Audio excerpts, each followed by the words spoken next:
I asked my mom if I could go to Lucas's house. I wish she would have said no. The sun was setting as I headed over, excited for a night of gaming with friends.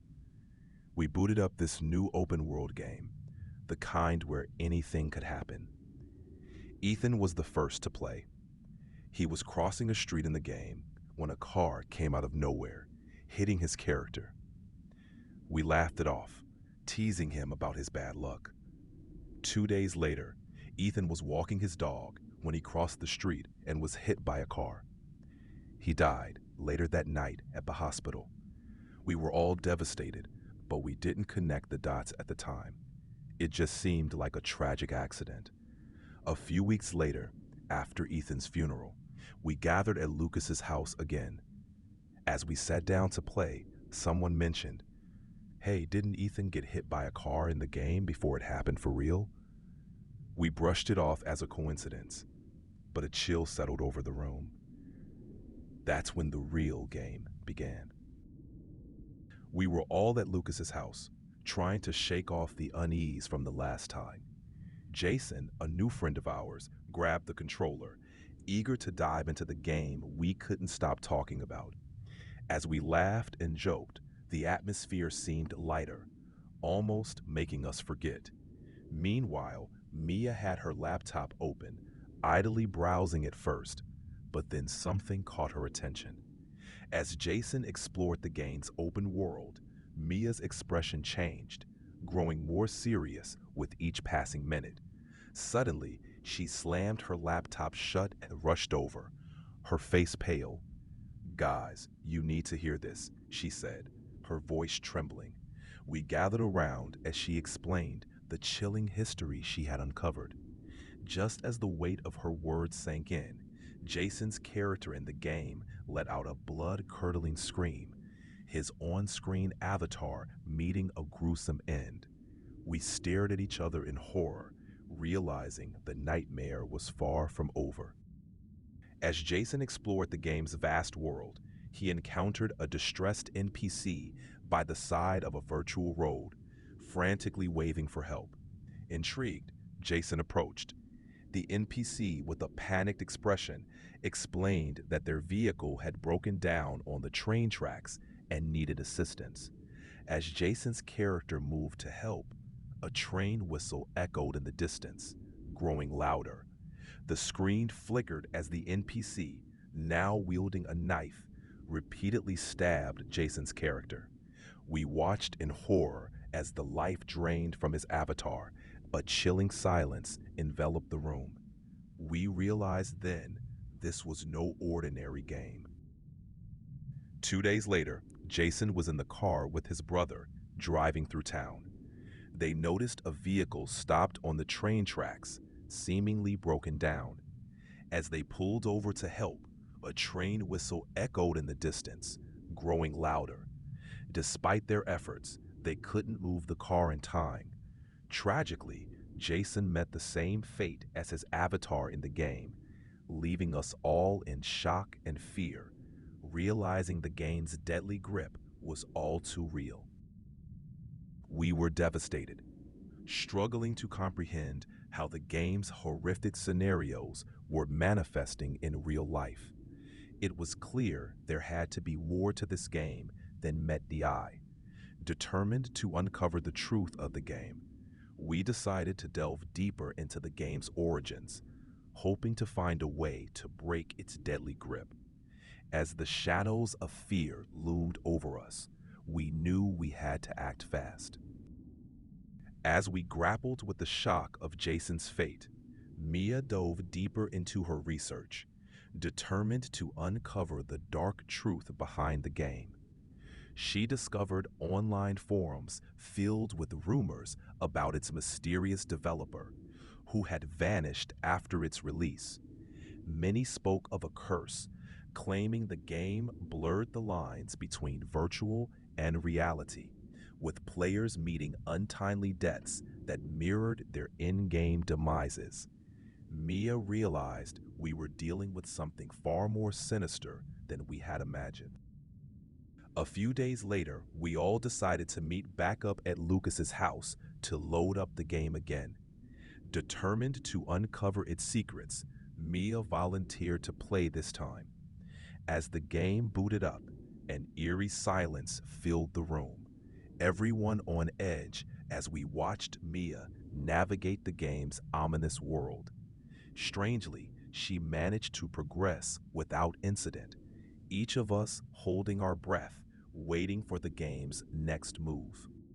As Mia continued to play, we noticed something odd. Unlike before, the game seemed less aggressive, almost as if it were observing us. Mia navigated through various challenges, narrowly escaping dangers that had previously been fatal. It felt like the game was toying with us, luring us deeper into its twisted plot. We exchanged uneasy glances, knowing this was just the beginning of a long night. As the hours passed, the tension in the room grew thicker. Mia continued to navigate the game's eerie landscape, each challenge more daunting than the last. Then, without warning, the screen went black, plunging the room into darkness. We decided it was best to step away from the game for the night. The next day, the events of the previous night weighed heavily on our minds.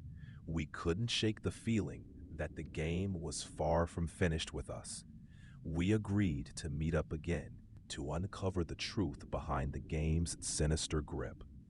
As we gathered at Lucas's house, a sense of unease settled over us, knowing we had to face the game once more.